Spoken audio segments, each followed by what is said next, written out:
Good afternoon, and welcome to Wizard's World. I am Jim Rodondi, and today we have with us Brian Rademacher and Todd Ney from Amma Waterways. Brian will bring us up to date on all things in the world of river cruising, and Todd will concentrate on Amma's fabulous cruises through the Nile River in Egypt. As a reminder, we would appreciate it if you'd unmute yourself so that there is no background noise during the presentation, and if you have any questions, please use the chat box, and we will get to your questions at the end. So sit back, relax, and enjoy the presentation. Take it away, Brian. Thank you, Jim. Good afternoon, everyone. I'm Brian Rademacher, and I'm up in Petaluma, up in Sonoma County, coming to you today. And it's my pleasure also to introduce, and he'll be speaking to us about Egypt here momentarily, but Todd Ney is our product manager for Africa and for Egypt. And so he'll be presenting very shortly. But as Jim mentioned, I'll just kind of give you a little overview as to the river cruise sector at the moment. And at the moment, we are owned and operated by these folks right here since 2002. So we are family owned. Rudy Schreiner, his wife, Christine Karst, and Gary Murphy. And Rudy is the acknowledged godfather of North American river cruising, both anecdotally and officially. Grew up on the Danube River in Vienna, and his wife, Christine, actually grew up on the Elbe River in just outside of Dresden, in then East Germany, actually. And Gary Murphy, his dad, Jimmy Murphy, helped start the company back in 2002. Mr. Murphy passed away several years ago, but his son, Gary, is now co-owner as well. What I like to say about them quickly before I give you that quick overview is they're passionate about what they do. We're only a river cruise company. That's all we do.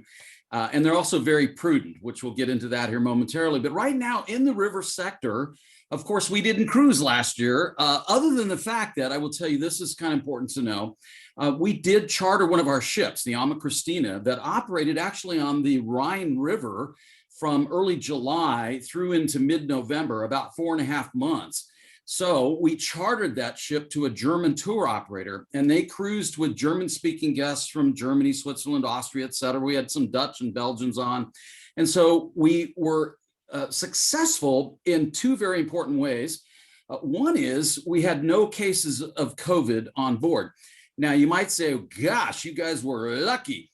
And I like to retort by saying luck is the residue of design, because we were able to then put into practice our various health and safety protocols, right? So, and that was the other thing that made it successful, is to be able to be in the game, right? Doing the actual cruising and then putting into practice these protocols.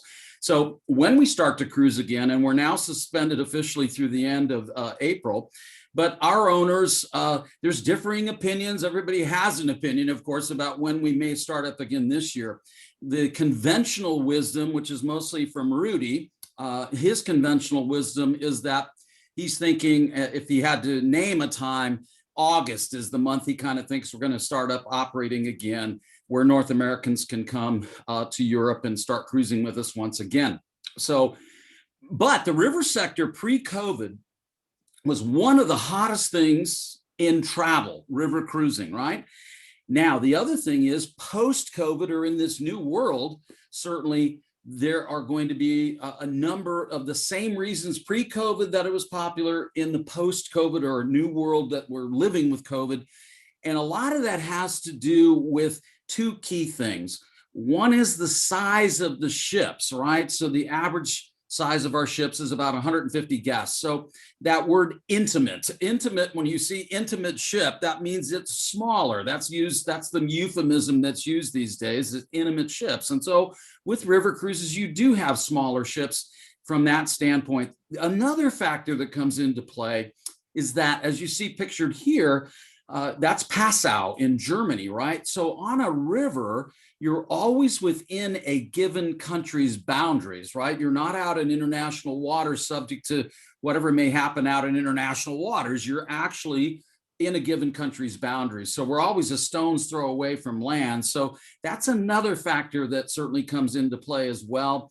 And so those are two things that we think are helping us, because I was mentioning to Jim before we all signed on that we are actually over 30% reserved for next year. That's the earliest we've ever been at that high a number in the month of February for a subsequent year in the history of the company.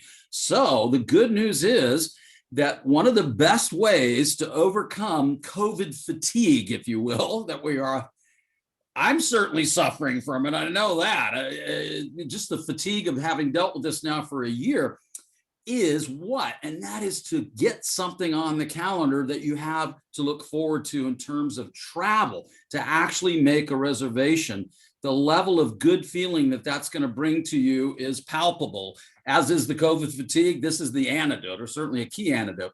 Now, I won't read all those bullet points to you in terms of why us, why Amman Waterways. These are, though, as we say, the brand truths, the things that we bring to the table that we promise to deliver to you as our guests, right?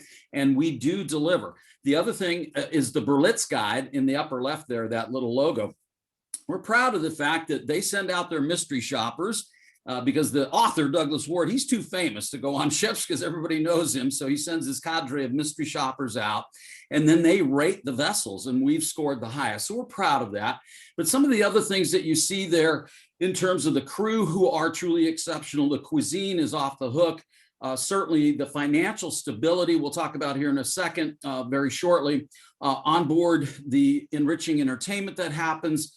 The fact that, as they say, the cuisine you're going to love. And here in Northern California, let's face it, we're all spoiled, right, with our cuisine. So you're going to be in good shape that way because the food on board is simply superb. And yes, family owned and operated, which is good because certainly the family takes good care of the company. And what I mean by that is this. I said earlier that Rudy and Christina and Gary are certainly passionate, but here's where the prudent part comes in. And this is almost hard to believe. And we only found out about it last year when people were asking, well, how financially solvent are you as a family-run company? How are the family finances, quite frankly? Here are the family finances. All the ships are paid for in cash. We don't build ships. We pay as we go. We do build them, but we pay as we go. So that's rather remarkable if you consider that a river ship costs anywhere between 40 million and 70 million to build, and we have 25 of them, 3 of which are coming this year. That's over $1 billion in equity and assets, right? So financially, we are about as stable as it gets. And I was mentioning also to Jim that the books for 2023, so 2 years down the road, all of those sailings, departures, et cetera, will be open by March 17th. We have several that are open now, but by the 17th of March, here in another few weeks or so, you can make reservations for 23. So the good news is, like Rudy says there on the bottom left, there was no debt on any of our ships, and that means he can sleep at night. My finances wake me up at night, but his finances, the company finances, are fantastic. So rest assured there. All right, so now I'm going to turn it over to Todd. Todd is actually from Nanaimo, and I wonder if any of you know where Nanaimo is. That you may have heard of that. That is on Vancouver Island. So Todd is from beautiful British Columbia, and he's coming to us from, are you at the SoCal office, Todd, today? Beautiful Calabasas. Beautiful Calabasas, yeah. That's right. Exactly. Actually Calabasas is quite nice, and we have a new office there in Calabasas. And Todd never likes to say this, but Justin Bieber, the Kardashians, who else is down there that you like to rub shoulders with there, Todd? Some football stars and stuff like that. But it's I don't live here. I actually live in North Hollywood, but coming out to Calabasas, I guess it's the lifestyle of the rich and famous. And to go get an ice cream cone down the road, $6.95 for one scoop. So that's out of my budget. So I'll stick to North Hollywood, I guess. All right. And so I like to tease Todd about Calabasas. So I'm going to hand it over to Todd, and he is now going to take you through our Egypt program, which is new, starting this September. I'm going to take myself off camera, and if you want to chat, put some questions in the chat that are related to this program that I can interject and ask Todd during the presentation, you can do that. We can also save it toward the end, but whatever you want to do. But I'll jump off camera and I'll peruse the chat box. Take it away, Todd. Thank you. All right, welcome to my presentation. I'm glad you're here. And the first thing I want to talk about in Egypt is, where is Egypt? Northeastern corner of the continent of Africa. You can see it on the map here. Mediterranean to the north, Red Sea to the east. And on the map here, I've got Israel, Jordan, and the UAE, or Dubai, because these are extensions that you can do before and after our Egypt cruise or Nile cruise. So our program is 12 days in Egypt. You'll fly into Cairo for 3 nights. After Cairo, fly down to Luxor on the Nile. Flight takes about an hour and 10 minutes. Board our ship, 7 nights on the Nile River, and then we'll fly back to Cairo for 1 night at the end. And again, Israel, Jordan, we'll talk about that later in our program. So Travel Wizards is promoting a special departure to Egypt, arriving in Cairo on March 4th, ending on March 15th of 2022. So this is a special date. If you want to travel that time, the time of the year is perfect. It's the best weather there. But just so you know, we are starting, Egypt's a new program for us, and we start sailing the Nile later this year, and the cruise sailing will be weekly from late September or September through the end of the year, and then we sail January to June, and then September to December of each year. We don't sail on the Nile in July and August simply because it's just too hot in that part of the world. Let's keep going here.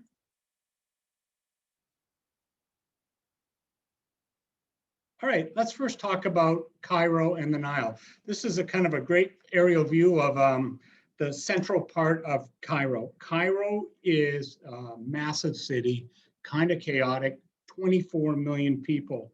Cairo's an Arabic word meaning conqueror. And weekends in Egypt themselves are actually Fridays and Saturdays, opposed to Saturdays and Sundays on our side. Couple of other fun facts about Egypt itself. It was actually the Egyptians that came up with the 365-day-a-year calendar.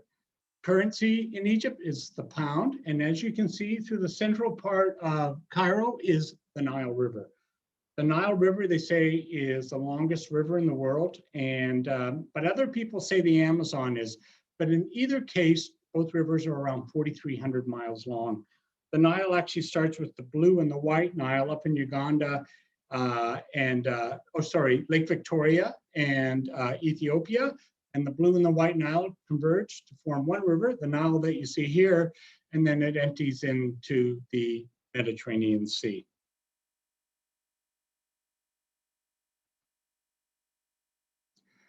Our new ship is the Dahlia. Dahlia comes as a name, a plant or flower that grows in Egypt and other parts of the world.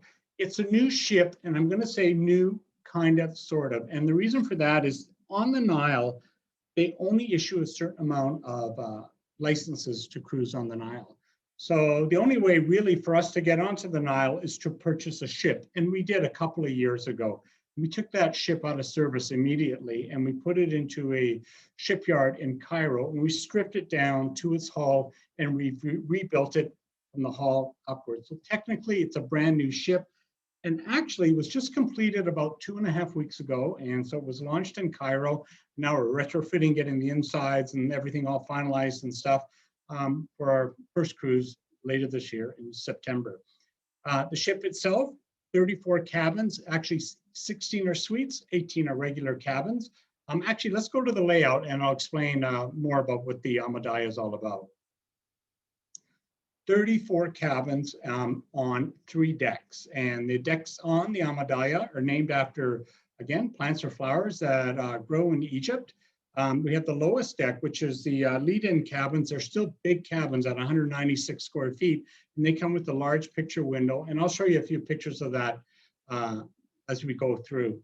Work your way up to that purple section. Those are category C, but those cabins come with a French balcony, 225, 226 square feet. And after that, they're all suites, the green, the turquoise, the navy, and the pink. Those are all suites that come with a balcony and or French balcony. And I'll show you pictures of those as we work our way through. A lot of the suites do have adjoining rooms if you have friends or family that are traveling with you. Of course, we'll have our main restaurant, work our way up to the Jasmine deck. You'll see that we have our fitness room, a massage room. We'll also have a wellness coach on board. So if any of those like to do Pilates, yoga, and stuff like that outside in the mornings and stuff, we'll have a coach there. And we also have the chef's table. And the chef's table is something, if some of you've cruised with us in Europe before, you'll be familiar with it. And it's a small, intimate restaurant seating anywhere from 13 to 15 guests. And each night, 15 guests will be invited to the chef's table, and the chef will be there, prepare a meal in front of you, talk about the history of the flavors of the meal, the history of the food of this particular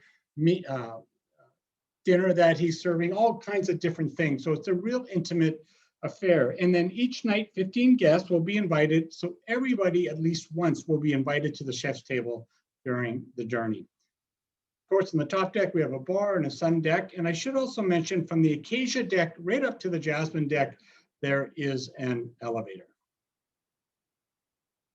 So let's go through some pictures of the Amadalia. This is, again, their art renderings. And this is the top deck with the swimming pool.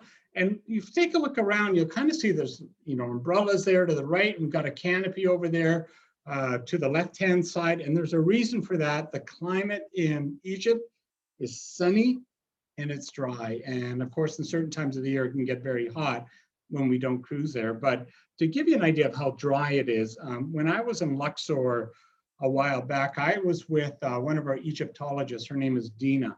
And I actually said to Dina, gosh, Dina, the hills here, they just look incredibly dry. It's desert, sand, so on like that. And I go, when was the last time you saw rain here? And she looked at me with a weird look and she goes, I have no idea, maybe 17, 19 years ago. So it is very dry. In fact, Cairo only averages about 3 inches of rain a year. On the top deck also, we will have an outdoor restaurant. And again, this is a artist rendering of our outdoor restaurant. When you board the Amadalia, this will be the lobby where you enter. You can see that it does have the Egyptian theme. This is our lobby, and one of the things that we'll do in the lobby or the bar section is what we do in Europe is what we have sip and sail, which is kind of happy hour before dinner. So for 1 hour before dinner, every night during the cruise, we'll have a happy hour or sip and sail. And during this time, there'll be complimentary local beer, local wine. There may be a cocktail of the day, some sort of like happy hour with alcoholic beverages will be served. And of course, complimentary. After dinner, we will have entertainment in the lounge, and there'll be things like a belly dance show, what they call a Darawis show, which is folklore culture music show one night. Another night might be a Galavaya party, which is like a costume party. You dress up locals. There might even be a sort of a captain's cocktail party or something. So there's always something going on in the lounge or the bar before and after dinner. The restaurant on board will feature local Egyptian/Mediterranean cuisine, as well as continental. During your meals, always complimentary local beer and local wine will be served. That's during lunch and dinner. And people say, local wine in Egypt? Are you kidding me? Well, I believe it or not, there are a few vineyards in Egypt, but not enough to support the local wine trade. So a lot of the grapes are imported from South Africa. They mix it all together with the Egyptian grapes, and that's where you have your local wine. The food will be able to cater to gluten, vegan, vegetarian. You just need to let us know at the time of booking and so on, so we're well prepared. And just for hygiene reasons and stuff like that, most of the food will be imported from Europe. The suites, they can range anywhere from 370 to 425 square feet. This is sort of like the bedroom in one of the suites. 2 beds or 1, you just need to let us know in advance and we'll be well prepared for you. Here's an aerial view of a suite where you have a sitting room and the bedroom. And This is the sitting room in a suite. I should also mention on the Almadalia, complimentary Wi-Fi throughout the ship, all categories. There's no fee for the Wi-Fi, and it works pretty good on the Nile. We'll also have on-demand TV in all the rooms. So take a night out, watch a movie or something, that'll be available. I should also mention in the suites, all 16 of them, they'll have a walk-in shower, full tub, and something that I never realized was important, but it is to a lot of people, 2 sinks in all the suites. Middle category C comes with a French balcony, about 226 square feet. Again, 1 bed or 2, you just need to let us know. And then the lead-in category, which I spoke about earlier, there's great rooms still, 196 square feet. They come with a large picture window and lots of storage, closet. There'll actually be storage under the bed too. It doesn't show it in this picture. So these are the lead-in categories, category E and D. So let's look at our new ship, the Almadalia. Let's talk about the program in general. So you're going to fly over to Cairo. Most of the flights from North America arrive in Cairo in the late afternoon or early evening. We're going to meet you at the airport.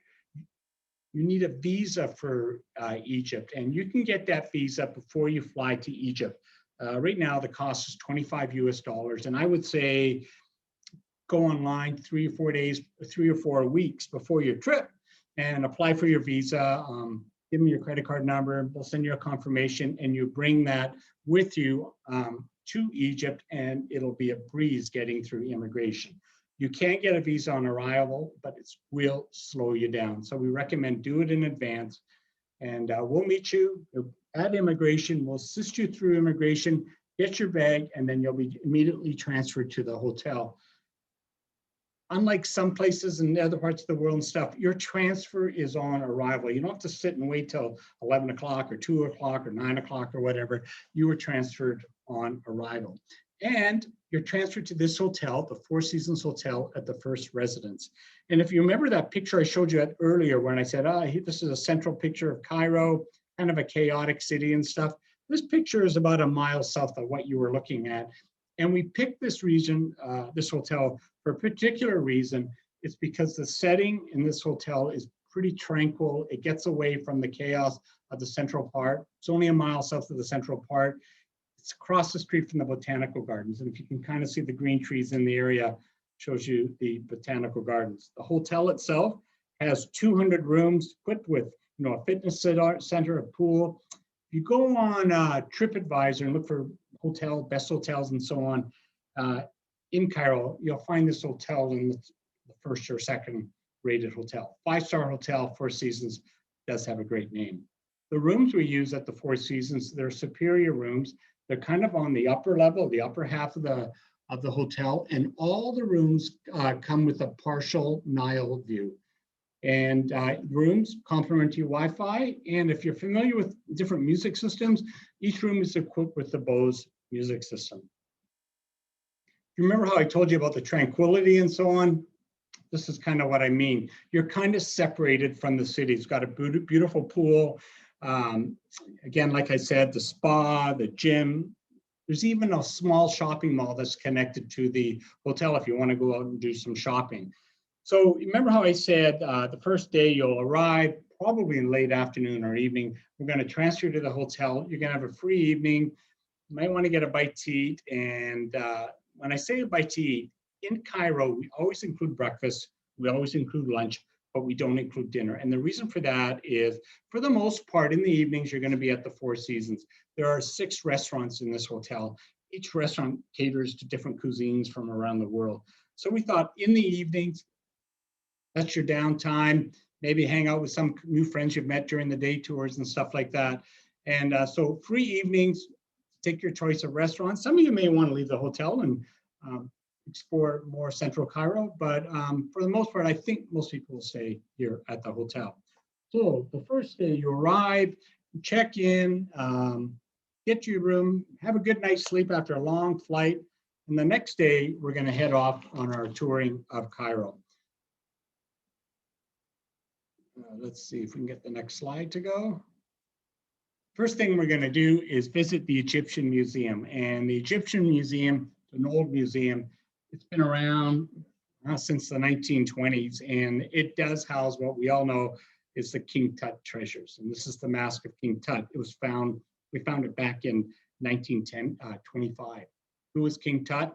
He ruled Egypt for about 10 years from 1332 to 1322 BC. They found this mask in the Valley of the Kings. And what's kind of remarkable about King Tut is that he started to rule Egypt at the age of 9, and he died at the age of 19.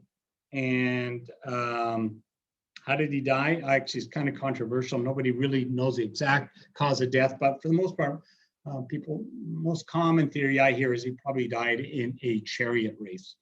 So we're going to visit the new museum, the old museum here. We'll tour it and so on, but they are building a new museum, and they've been building it for the last several years, and it was supposed to be open in 2020, but COVID slowed that down. So now they're saying it'll be open maybe at the end of 2021. And when it does open, we will go to that new museum. The King Tut treasures will also be transferred to the museum. Everything in that old current museum will be sent to the new museum, along with 30,000 additional antiquities. I always have a hard time saying that. Artifacts will be sent to the new museum. So it's a much bigger, you'll tour the museum, we'll spend a lot of time out there. It's pretty remarkable. And then after a time at the museum, we head down into the souk, or what they call the Khan el-Kahili market. And this is a central part of Old Cairo. The market itself has been around since, I guess, the 10th century. And this is where a lot of the artisans and craftsmen and so on live. And we're going to sort of do a walking tour and stuff like that of this market area. And what's kind of unique about Egypt, or in Cairo in particular, is that coffee houses have been around in Cairo since 1760, 1765. And if you think about the incredible coffee in Egypt, you think about it, our Starbucks or Coffee Bean or Caribou Coffee or whatever, we started going to those places back in the 1990s, maybe a little earlier in Seattle. And but the Egyptians were going to coffee houses back in the 1700s. So it's kind of remarkable. And anyways, we'll spend a lot of time down here. We're going to have a great lunch at a coffee house / restaurant. Some of the best food that you'll find in restaurants in Cairo. Again, spend some time in the Kahili market, and we'll head back to the hotel for a free evening. And then the next day, we're going to head out to the pyramids. And the pyramids themselves were the tallest structures in the world up until the 14th century. Each pyramid consists of about anywhere from 2 to 3 million blocks. The blocks themselves weigh anywhere from 1 to 2 tons. The pyramids themselves are tombs. And a lot of people ask, can you get inside the pyramids?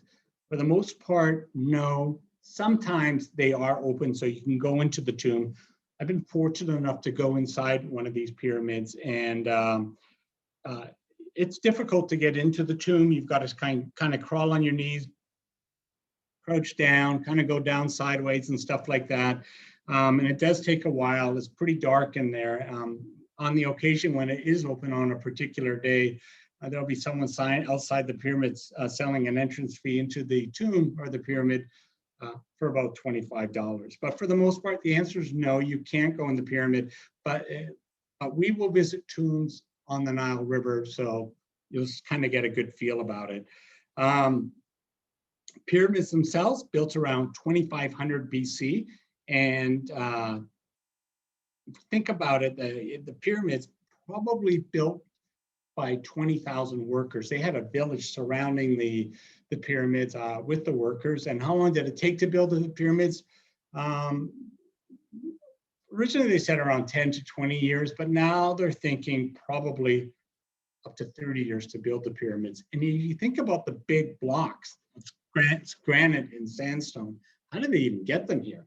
They were transported down the Nile River 500 miles away. And if you think about it, they brought them down the river and they had to carry it over land to this part.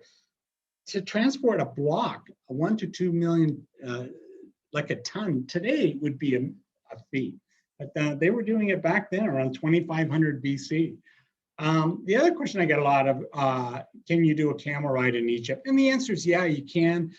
We don't include it. Camel rides, camels aren't even native to Egypt, but if you do want to do a camel ride, this is where you'll probably want to do it. The camels and their owners are wandering around the pyramids and they're offering 10 to 15 minute rides. And what they say is camel rides for $1, and everyone jump on the camel, get your 15-minute ride with the camel, pictures and so on like that. And then he'll say to you, $14 to get off. So $1 to get on, 14 to get off, 15 bucks. Probably next year will be up to $20. You'll also see the Great Sphinx, and the Sphinx is kind of a remarkable structure. It's the head of a pharaoh, in this case, King Khafre, and the body of a lion.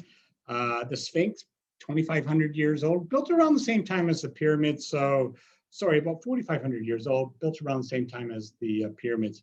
What makes this Sphinx kind of remarkable is that it was actually carved out of one stone. And about 3 years to build the Sphinx. After we visit the Sphinx, we're going to head to a place called the Mena House, and the Mena House near the pyramids, and it was built back around the 1860s, and it was a hunting lodge, and the architecture of the Mena House is absolutely spectacular. It really does show its age. There's a hotel that's kind of connected to the Mena House now, but for the most part, you'll see this incredible structure called the Mena House, and it was a hunting lodge. And back in the day, in the 1860s, hunters used to come down from Europe, and they would hunt crocodiles and hippos in the Nile Delta. Of course, they don't do that anymore, but we'll have a great lunch here overlooking the pyramids. We're going to visit a church and a synagogue on the way back to the hotel, and then you're going to have a free evening at the Four Seasons again. And then the next day, we're going to transfer to the Cairo airport, and we're going to fly down to Luxor. Luxor, ancient capital of Egypt. It's an Arabic word meaning fortress or castle. One time when Luxor was the capital, about 50,000 people lived in the city. Luxor itself, it's known as the world's greatest outdoor museum. So we'll fly into Luxor and then land in Luxor, and then we're going to transfer to our ship, the Almadalia, which will be waiting for you there. We'll probably get there in the late morning. And in Luxor, we have our own private dock, and you'll board the ship, check into your room and so on, have lunch on board, and then later in that afternoon, we're going to head over to the Luxor Temple. And the Luxor Temple, this was one of the places to go back in the 2500 BC. And they say Luxor and the temple surrounding this was the largest religious sort of outdoor settlement anywhere in the world. The Luxor Temple itself was built by order of King Ramses II. And so let's talk about, how do you see the temples and the tombs when we're cruising along the Nile? The way it works is the Almadalia holds 68 guests. And we're going to split the guests into groups of 20 to 23 guests. And each group gets your own Egyptologist. That Egyptologist is with you from all the way in Cairo on the cruise and then back to Cairo. There's also an Alma cruise director or tour director that oversees the Egyptologist that you can go to at any particular time from day one right through to the end of the trip. And the whole idea is these small groups, you get your own Egyptologist, they're university educated, they have to be licensed and so on, and they'll take you on the tours of each of the temples along the way. They know a lot. The walking tours of the temples and tombs and stuff, anywhere from 1 hour to 2 hours long. When you're on the walking tours of the temples, you will have headsets, so no issues trying to hear your Egyptologist and so on. We get a lot of questions about dress code. There's really no dress code for the temples and so on. Just dress, the way the weather's going to be. And I would say a sun hat, sunblock, and you know, cover your sleeves for strong sun and so on like that. The other thing I want to say is these temples, they are old. People say, ask about, you know, if you have some mobility issues, challenges, and so on, can you take this trip? And the answer is, you just need to be aware that the tours, again, 1 to 2 hours long, involves all walking. The temples themselves are not handicapped equipped, meaning like there's no ramps or seats and so on like that. The temples are the way they were back when they were built, you know, 1500 BC, 2500 BC. There are some temples and stuff that will be able to get you in and so on like that. And even in some cases where if we can get a wheelchair, and if you can't stand for 2 hours, we'll try our best. Sometimes people bring their own folding, light-weighted seats. We'll have some on board also. But so if there are mobility issues, we just say travel with an open mind, and that, you know, for the most part, we'll do our best to get you to see as much as you can. But there might be times when you won't be able to see a temple. So, and a reminder, we do have an elevator on board, so that's a plus. All right, so let's talk more about the temples. This temple here that we're going to visit, this is the temple of Queen Hatshepsut. Like antiquities, I have a lot of time saying Hatshepsut. And I honestly, I don't know why I get tongue twisted with these things, but on this one, I called my friend Magdi in Cairo, and I said, how do you say this? It's just so difficult. I can't say it, Hatshepsut. And he just said, it's a temple of Queen Hot Chicken Soup. So that's what I say, hot chicken soup. And she ruled Egypt for 20 years. And she was the first female leader in Egypt. She was strong. If you see statues of her today, you'll find broad shoulders. Sometimes she'll even have like a goatee or a mustache or beard, and crown and so on like that. She was a fierce leader, like she was very strong. And that's why the statues and so on that you see today sort of portray her as like a male leader. Think about it, to get a female leader in the world today, it's still a big deal, you know? But the Egyptians were doing it, you know, 3,000 years ago. It wasn't a big deal to them.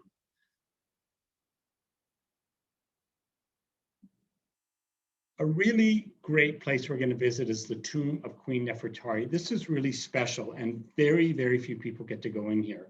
The tomb of Queen Nefertari, who was she? She was the first queen of King Ramses II. She was considered the most beautiful. She was smart, educated, and she could read and write.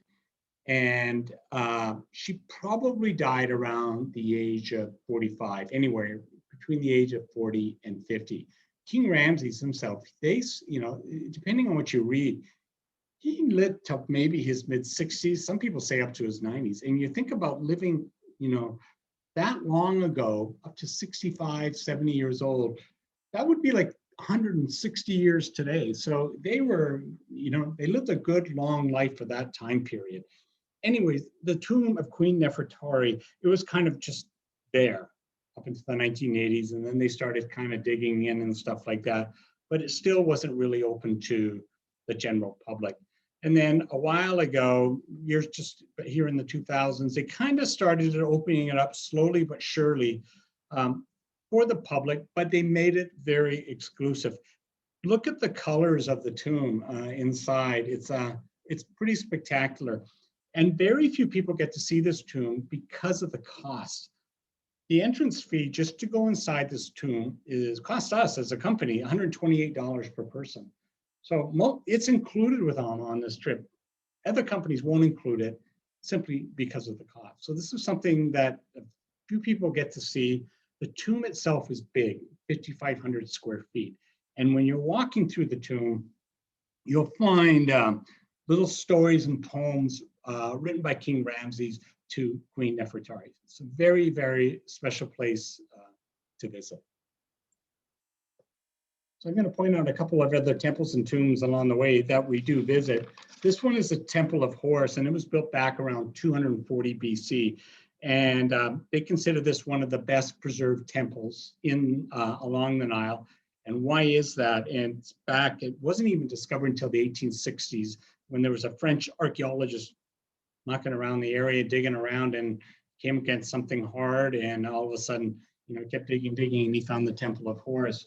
But when I say he was digging, what he was digging down in was a massive sand dune. They had no idea this thing was buried by a sand dune. So that's why it's pretty remarkable.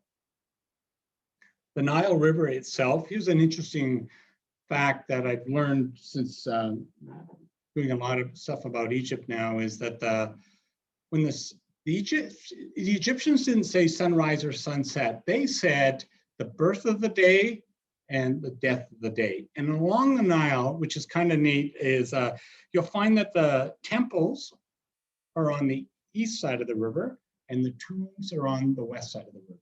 Why is that? Sunrise, the birth of the day, the temples. Sunset, death of the day, west side of the river, that's where the tombs are. Egyptians themselves, one of the ways best, they still get around in feluccas, and you'll be able to enjoy a felucca ride while you're on the Nile, how the locals get around. We're also going to visit a really special village called, it's a Nubian village. And who were the Nubians? The Nubians settled in Egypt probably around 8,000 BC. That's like 5,000 years before the Egyptians arrived. And they came from the central Sahara, and they settled along the Nile and islands and stuff like that on the Nile in northern Sudan and southern Egypt. You'd look at the Nubians like the indigenous here in the United States, the First Nations in Canada, maybe the Inuit up in the Arctic. They were the first ones that were here. And so we're going to visit one of the villages, and they're incredibly colorful, as you can see by this picture. And if you look at the drawings and carvings and stuff like they have on the outside of the house, that's just not for art to look at. There's a story that these drawings and carvings are saying, and the story is, it's the history of the family that's living in that home. So just to pick a picture of the Nubians, we're going to walk around the village. We'll meet the Nubians, and we'll actually visit one of their markets and so on. And there's other companies that visit Nubian villages and stuff. But usually you're there for 40 minutes and then you head back to the ship and have lunch. We're actually going to take it to a step further, and we're actually going to stay longer in the village, and we're actually going to have lunch in the village with the Nubians. Another neat place that we're going to visit is the Abu Simbel. What is Abu Simbel? Temple of Abu Simbel. It was a temple that was built around, King Ramses built the temple, and he built it on the shores of the Nile. It took about 20 years to build. And it was dedicated to Queen Nefertari, and sat there and was used for maybe 1,000 years, and then it was basically abandoned. And then Abu Simbel, what happened was they built a dam. They're building a dam at Aswan called the High Dam, or the Aswan Dam. The lake that was going to form behind it, Lake Nasser, was going to cover Abu Simbel because it was built on the shores of the Nile.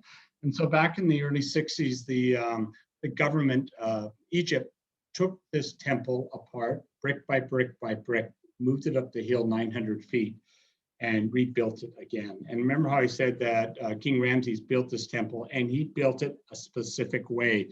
So on February 22nd of each year, the first rays of the sun coming over the horizon would shine through that door onto a statue of King Ramses. Then on October 22nd of each year, the first rays of the sun coming over the horizon would shine through that doorway again and shine on the statue of King Ramses. Why those 2 days? February 22nd, King Ramses' birthday. October 22nd was his coronation. And I have to be honest with you, his birthday could have been February 21st and the coronation could have been October 21st. It's within those 2 days. But I think the original temple was February 21st. And when they moved it up the hill, somehow the measurement got off by just a little bit. So now the sun shines through on February 22nd and October 22nd.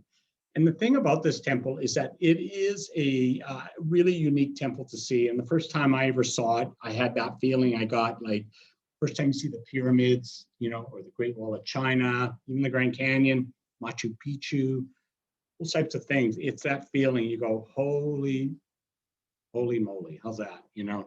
And so this temple is 200 miles south of Aswan, and the only way to get there during the time that we're there is by plane. And so there's planes that fly 40 minutes from Aswan down to the temple. The planes are big, they're jets, but the number of people that get to see this temple each day is limited to the number of seats on the plane. And the cruise ships do sell this as an option while you're cruising, and it's kind of like first come, first serve. But we're working with the airline, and you've got this bonus with Amman now that if you really do want to see Abu Simbel, you can pre-book it before you leave on your trip, and you'll get your guaranteed seat on that flight down to Abu Simbel. I suspect most of you will want to see it. Maybe 20% won't, and those 20% that don't, you'll have a free morning in Aswan. Komombo, another neat temple that we visit, and Komombo is dedicated to two gods. One is Sobek, who was the crocodile god, and Horus, who was the falcon head god. This temple was built around 330 BC. It's about 30 miles north of Aswan. And you can kind of look in the center there, you see two entrances. One was for Sobek and one was for Horus. And what makes this temple even more special is that this is where you'll find a lot of mummified crocodiles. Oh, sorry guys, I'm doing sorry, someone walked by my office and scared me deliberately. Sorry about that. All right, so another temple we're going to visit is the Karnak Temple. This is the largest of all the temples, covers about 250 2,500 square acres, or 250 acres, sorry. And this will be a walking tour of the temple. This will be the one that walking tour that'll take about 2 hours to do. This temple, they kept building and building, probably in a span of over 1,000 years. They finally got it to where it is today. And it's a very special place. This was the place to be back during ancient Egypt. Finally, the last temple I'm going to point out, we visit a lot, but this is just one of them. And this temple here is the Temple of Hathor. This is, again, one of the better preserved temples. It's actually 3 temples, and it was one of the most colorful. You can get a bit of Egyptian, Greek, and Roman architecture in this temple. And you kind of look in the foreground there, you can see gravel. And those were actually pools. There are a lot of pools in this area, in these temples, and sacred pools and pools actually for swimming. And of course, you can't do that today. They're filled with gravel, but it is remarkable. You know, back in 1500 BC, the Egyptians were swimming in swimming pools, when we still look at it today, even like a unique adventure. So we've just spent 7 nights down on the Nile, and then we got to fly back to Cairo. And when we fly back to Cairo, if you think about it, if you go to Europe or different places of the world, you see a lot of churches, plazas, monuments, and stuff like that. Beautiful and great to see, and exciting. But by the 8th or 9th day, you're going to see more of them, and they're still spectacular. But wouldn't it be nice to see something a little different? And this is the way our thinking was in Egypt too. So we'll fly back to Cairo, and we're going to go visit the presidential palace, or what they call the Abdeen Palace. And this was built back in 1873 for the monarchy. This is the palace where actually the president still has his private residence. And when dignitaries come to Egypt, this is where they stay. Again, this is something that's pretty special. Very few people get to go into this palace. And we're going to do a walking tour, part of the palace. And the palace actually has these unique rooms, kind of small, like museums. And one features historic clocks, another one historic paintings, stuff like that. So we'll visit some of them. And this, remember, is the second to last day. And what we're going to do also is take it again to the next level, where we're actually, we'll do the walking tour of the palace, but we're also going to have lunch inside the palace. And it's kind of special. And this is the second to last day. And we're going to call it like a farewell lunch. And the reason we're going to do that is because in Egypt, most of the flights back to North America from Cairo leave very early in the morning, 5, 6, 7, 8 o'clock in the morning. And so what we want to do is sort of a celebration before you leave. So we decided to do lunch rather than dinner. because we feel like guests will, getting antsy, getting ready for their flight back, getting all prepared, back and sort of have a more relaxing evening. So we'll do a farewell celebratory occasion at the presidential palace, and we'll head back to the hotel via Old Cairo, and then you get a restful evening, and the next morning we'll transfer you back to the airport in time for your flight back to North America. This is the 12-day program of Egypt, and I'm going to talk to you about the extensions. But before I do, if you're looking to learn more about or much about Egypt, I'm a big documentary fan, so I like to, if I see something that I find fascinating, I like to tell people about it. And this one here, The Secrets of the Sakhara Tomb, is a documentary that came out on Netflix about 4 months ago. And this is a new tomb that they found near the pyramids back in 2019. And they filmed going into this tomb, the digging into the tomb, what they found, and they kept going and going over a period of a year.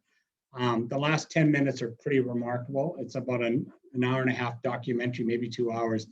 But if you're interested in this kind of stuff, this is actually pretty remarkable. Secrets of the Sakhara Tomb, and you can find that on Netflix.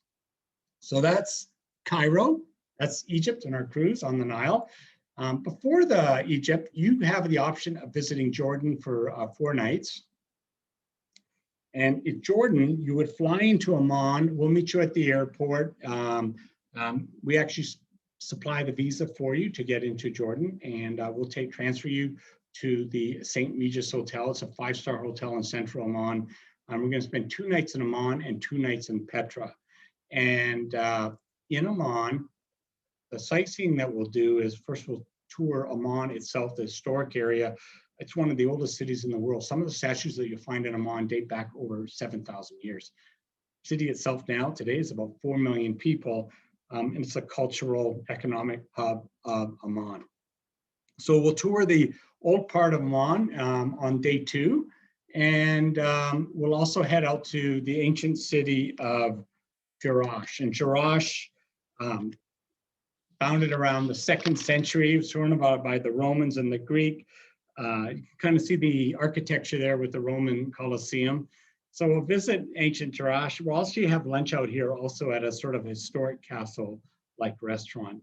And after 2 nights in Amman, we're going to drive south. It's about 4 hours south. We'll make a lot of stops along the way, and we'll go to Petra. And we know this scene here. This is the treasury made famous in that movie Indiana Jones and the Last Crusade. Petra itself is a magnificent settlement. They figure that it was settled back around 5000 BC. And at one time, probably about 30,000 people lived in Petra. It was abandoned around the 2nd century due to trading routes changed. There was drought. And the reason I say drought is because they used to get their water from the mountains surrounding Petra. They built these canal to bring water down from the mountains. Because it wasn't snowing in the mountains, they weren't getting the water to keep the the city going. So it can say about it. So around the 2nd or 3rd century, it was abandoned. When it was abandoned, no one really knew it was there until around the 1830s when a Swiss tourist came and discovered this. Now, today, Petra covers more than 800 tombs, temples, structures, and so on like that. And the most famous is that of the treasury. So you'll definitely get to go up into the treasury. And when we're in Petra, we're going to spend 2 nights at the Old Village Resort. And we picked this lodge deliberately. With Amma, you're come to get used to 5-star properties and service and so on like that throughout the trip, even Europe, here in Egypt and so on. But this hotel is actually a 4-star, but it's really a unique hotel because it's kind of built into the rock, the landscape of Petra with the red rock and so on. During the summer months, it can get pretty hot here. And so you can see the cooling effect that these rooms have. And the other thing we picked this hotel was because it's not an international chain. It's actually owned by the locals here in Petra. It's a small city now, about 5,000 people, but the locals own this property. And it's so local that they don't even have a liquor license. Of course, liquor is kind of tabooed in this part of the world. They're local. They don't feel like you need to have a bottle of beer or a glass of wine and stuff like that. So no liquor license at this particular property. So since 1985, Petra has been on a UNESCO World Heritage Site. 4 nights in Jordan, and then you would fly to Cairo. The flight to Cairo between Amman and Cairo takes about just a little over 1 hour. The other option that you actually have is Dubai, and 3 nights in Dubai. Dubai, an incredible city, built out of nothing on the Persian Gulf to this massive city, incredible architecture, can be out of this world, it can be cheesy, it just can be amazing, who knows? But they've done a pretty incredible job of building up this city. And when we're in Dubai, we're going to spend 3 nights at the JW Marriott Marquis. And look at the architecture of this hotel. It's still kind of, out of the ordinary, I guess. And you can kind of see one of the rooms here, what the JW looks like. And when we're in Dubai, so we'll do a city tour, visit the old waterfront area and stuff like that. And I'll give you an example of how over the top Dubai can be. When I was there, I've been there several times, but one of the times, the first time I was there, I was with a guide and I said, gosh, it was July. We don't go to Dubai in July. It's hot in July. And it was like 115 degrees. And I was saying to our guide, I go, gosh, can we just get out of this heat for a while? It's just too much. And it was near noon. And he goes, well, let's go to the mall and you can cool down. And I go, I'm not really a mall type of person. I don't like shopping, maybe a thrift store, but not a mall. So he goes, no, this mall's different. And sure enough, we went to the mall. We walked inside the mall and up to my left-hand side, I looked and there was this massive indoor ski mountain in the mall. And as Brian said earlier, I grew up in Western Canada and British Columbia, so I was a big skier.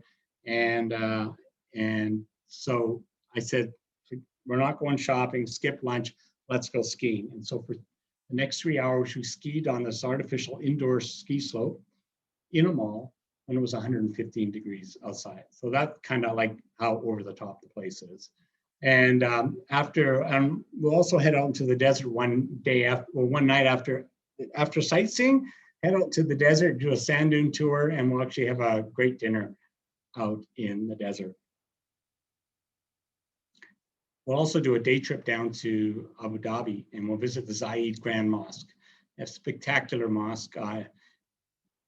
It looks old, it's not. It was built in the 1980s. And we're there on a Thursday, but if we were in Abu Dhabi on a Friday and we were visiting this mosque, you'd be there along with 40,000 other worshipers. So it does tell you how big this particular mosque is. So you can do Dubai or Jordan before your trip, or you can do Israel afterwards. And you fly from Cairo to Tel Aviv. It's about a 90-minute flight, and we'll fly to Tel Aviv and we'll do a tour of Tel Aviv, and then we're going to head to Jerusalem. Jerusalem's about an hour outside of Tel Aviv, and we're going to spend 4 nights in Jerusalem. And the thing about Israel, if you're a Christian and it's really important, your history and so on, you're going to go to Israel for 10 days, maybe 2 weeks. If you're Jewish and you want to explore your Jewish history and so on, relatives and so on like that, maybe you go to kibbutz and stuff, you're going to go to Egypt again for 10 days, 2 weeks. What we're trying to do is go to Jerusalem for 4 nights and sort of touch on the best of what the country has to offer. So, we will visit Bethlehem, Tomb of King David. We'll do a walking tour to the local market, Mahayid, Yahida market, where the locals buy their products. And when we're in Jerusalem for those 4 nights, we're going to stay at the Waldorf Astoria, which is a 5-star hotel. And remember how I said we're going to kind of touch on everything. On one of the days, we're actually going to head out of Jerusalem, and we're going to head to a place called Masada. Masada, a Hebrew word, means a strong foundation. And Masada was the final site of the first Jewish-Roman war. It was also a place where the elite Jerusalem stuff went to escape. And it's out in the middle of the desert in the mountains outside of Jerusalem. And if you look on the left-hand side there, you kind of see a black thing sticking out. That's actually a cable car. It's to get to the top of Masada, you have to take the cable car up. So we'll head up to Masada. We'll do a walking tour of Masada. Pretty spectacular. And then afterwards, take a look at the water that you see up in the upper left-hand back. We're going to head down to that water. And that water is actually the Dead Sea. And the Dead Sea is famous. I mean, it's located in the lowest elevation found anywhere in the world, anywhere from 14 to 1,600 feet below sea level. And it varies depending on the level of the water of the sea. And we'll head down to the Dead Sea. That's not me in the photo, but Dead Sea is famous, for its salinity. It's so salty, it's virtually almost impossible to sink. So you will get the opportunity to swim in the Dead Sea if you'd like. We're going to visit a resort, and we're actually going to have lunch at the resort. And those that do want to get in the Dead Sea, no problem. Those that don't want to, you can enjoy the facilities of the resort. I do know that if you go to a spa here in the US, often you'll find Dead Sea salt, Dead Sea mud, facials. There'll be the opportunity. If you want to go into a spa at the resort, you can also do that. So we'll spend 2 or 3 hours down at the resort and on the Dead Sea, have a great lunch, and then we'll head back to Jerusalem for our final night. And then on the last date, we will transfer you back to Tel Aviv and take you to the airport. It takes about an hour from Jerusalem to the Tel Aviv airport, and then you can fly home. I hope I wasn't too long, but if anyone's there, we're here. Brian, Jim, we're here. Thank you, Todd. Are there any questions? Anything? Yes. Well, not too much in the chat box, but you did touch on a lot of things, on the things that I was jotting down beforehand, and you answered them already when it came to things like the visa and the ease of the tours and the walking and stuff of that nature. It seems like obviously all of these areas, starting with Egypt, of course, which is the continent, very historical and can be very educational type of a trip. And, that can just be so fascinating to do stuff like that. I did want to ask a question on, you said there was a desert, you went out in the desert and you had a meal, a lunch or a dinner out there? Yeah. Okay. I'm guessing since you're out in the desert and maybe even along the Nile and in some of the other places, since there's not too much artificial light, the stars up above you, would they just be magnificent? Or, I mean, we're used to so much light here, and for us in the Bay Area, you in Southern California, but maybe we don't get to see the stars in the sky as well as maybe we would on something of that nature. Is that a possibility? Yeah, the stars aren't lighting up the dinner. We actually have a camp, with lighting and stuff like that. But just to bring that idea of the stars, a friend, about a month and a half ago, a friend texted me, he goes, "Oh, this superstar or whatever is going to be out tonight. Make sure you look up in the sky." And I'm going, stars? When was the last time I saw a star living in Los Angeles? So, and I said, hang on a second. I went out to my balcony and I counted, there was like 4 little lights way out in the distance. But, when you come to this part of the world outside Dubai or Egypt, you're going to look up and you can see billions of stars. Whereas nowadays I see 3 or 4 a night. So yeah, you're right on there. It's pretty spectacular. You forget about how special some of these things are. Yeah. I remember, go ahead, Jim. Go ahead, Jim. You go ahead. You first. No. I'm just going to say, I remember doing a Colorado River rafting trip to the Grand Canyon and being at the bottom of the Grand Canyon at night. And literally, I was able to see satellites going across the sky. So I had my flashlight that I was trying to signal them, but it was so bright. But anyway, that's not important. Go ahead, Jim. No, well, you had touched on the food, the cuisine, obviously. I can't remember which one of you had mentioned that some of it actually comes from Europe and it isn't not necessarily local on the ship, but obviously the meals that are out in like on the tours and stuff, those would obviously be of the local nature. Yeah, the local, like in Jordan and Dubai, those would be, the local food. But when we're cruising on the ship, most of the food is brought in from Europe.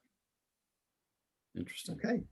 And then you touched on the ease of the walking tours, the historical. So now I'm actually, like I said, you answered things before I could even ask them. So thank you. That's a beautiful way to present. But if somebody does have a question that they would like to chat, they put in the chat box here in the next minute or so before we let Todd and Brian go. Please do so now so we can ask them. In the meantime, I do want you to know that the March schedule for Wizards World will be released either tomorrow or Friday. We do have an assortment of the 5 Wednesdays coming up this month, excuse me. I haven't had a chance to get that an email blast out to everybody to announce the different flyers of the different seminars we're going to have, but rest assured we do have all 5 Wednesdays booked now, and it will still be at 4:30 to 5:30. So is there any questions left in the chat box? No, I don't see anything. So Brian, Todd, do you have any last comments? Go ahead, Todd. I do. So my job as a career has been product development in the travel industry, and I've worked for a couple of wholesaler tour operators and stuff like that. And so over the years, I'm not trying to brag, because to me it's absolutely exhausting. I've been to like 88 countries, and it's just because that's where my job took me, and the jet lag was incredible and all that kind of stuff. But of those 88 countries, I have to say Egypt is in the top 3 of the places I've ever been. It's a once in a lifetime destination. I honestly, that's coming from the heart. It's just, we've seen it as a child, kids, stuff like that. It's always been with us, Cleopatra, these movies and stuff like that. So, everyone should see Egypt once in their lifetime. Definitely a bucket list item, that's for sure. All right, thank you, Todd.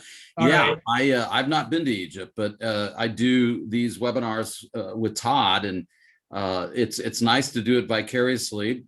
Todd's been, but I can't wait to go in person. And speaking of that, I will say, I'm always the sales guy, so I got to throw this in, that Egypt is actually the hottest ticket item we have. It is selling better than anything we're offering at the moment. So people are certainly resonating with Egypt, and so if this has any interest for you, now is a great time to think about that, because the ship only carries 64 guests, right? So anyway, thank you to you, Jim, and to Melissa and Travel Wizards for allowing Todd and I to come on today. We very much appreciate it, and thank you for recording it and sending it out to folks. Really appreciate that too. So thank you for your support, everybody. Take care, everybody. Stay well. Okay, well, thank you, Brian. Thank you, Todd. And until we meet again, next week, folks, we will see you then. Take care. Thank you. Bye-bye. Goodbye.